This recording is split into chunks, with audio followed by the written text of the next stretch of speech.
The World Anti-Doping Agency released a scathing report on the widespread use of performance-enhancing drugs by Russian athletes. It was just another reminder of how banned substances remain a major issue in sports. Joining me now is TSN senior correspondent Rick Westhead, who has the results of the joint investigation by TSN and CTV's W5 into the growing demand for these drugs at the grassroots level.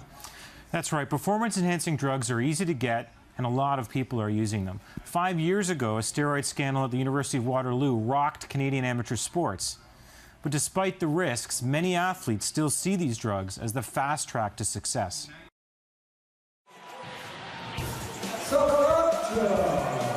Matt Sokolachuk is a mixed martial arts fighter in Montreal.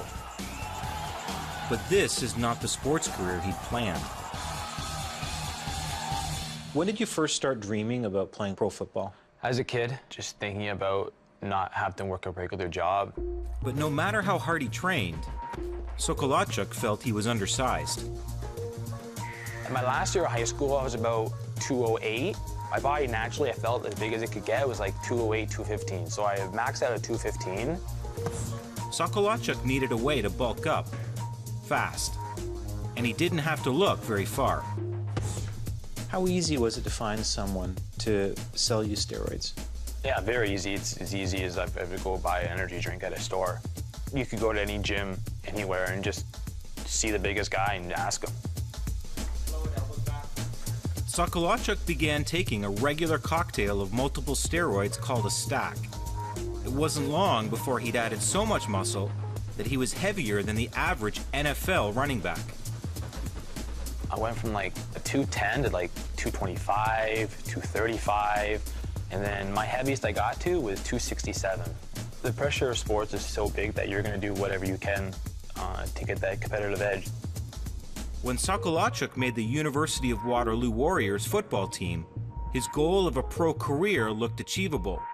But then, it all fell apart.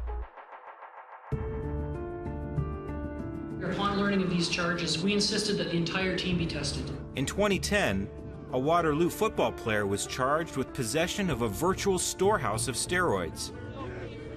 Every player on the team was tested the next day, and 9 were sanctioned for steroid use. Matt Sokolachuk was one of them. Like, just so surreal. Yeah, like something like that would happen. Like, there's never any drug testing in Canadian universities. Did you know you had a problem? I was shocked. Like many people maybe today that don't really understand or appreciate the prevalence of the issue, I didn't think it was going on. And it's still going on. In the past 2 years, 8 Canadian university football players have tested positive for performance-enhancing drugs. In one steroid bust in Edmonton, police seized a record $10 million worth of illegal PEDs. One head coach suspects that the majority of Canadian university football teams have players using banned substances. If you don't have testing for that subset of athletes who might think about doing it, there's really no ride program, to use the analogy in the case of steroids, and you need something like that. In fact, the University of Waterloo has been researching faster ways of detecting performance-enhancing drugs. They've come up with a method in which athletes have a sample of saliva swabbed and immediately tested for illegal drugs. The World Anti-Doping Agency has about 120 banned substances on its list. How many of those are you able to detect with this new test? So we developed this method for detecting approximately 110 prohibited substances. The new method is also cheaper. The average test today costs $1,000. But each new swab procedure might cost between $100 and $200. So are we weeks or months or years away from this being a reality on the field? We have developed the test, but now we need to convince anti-doping agency that could be a game changer, because we're doing everything on site. We don't need to wait for a week or 2 weeks or months to know if the athletes were doped or not. After the drug scandal at Waterloo, Matt Sokolachuk left the university and never returned. His dream of playing pro football was over. He says he no longer uses drugs and is trying to make a new life for himself while struggling to live down his past. I Google my name, it's like Waterloo football steroid bust, and I'm like, oh no.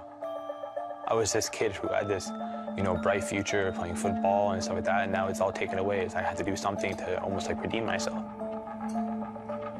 It's a hard lesson. Very hard lesson. Yeah. The scientists at the University of Waterloo are hoping their new swab procedure will be tested at next year's Summer Olympics in Rio.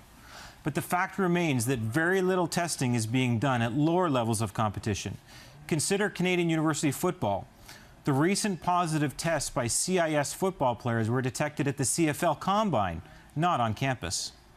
Interesting. So what do you have for us tomorrow?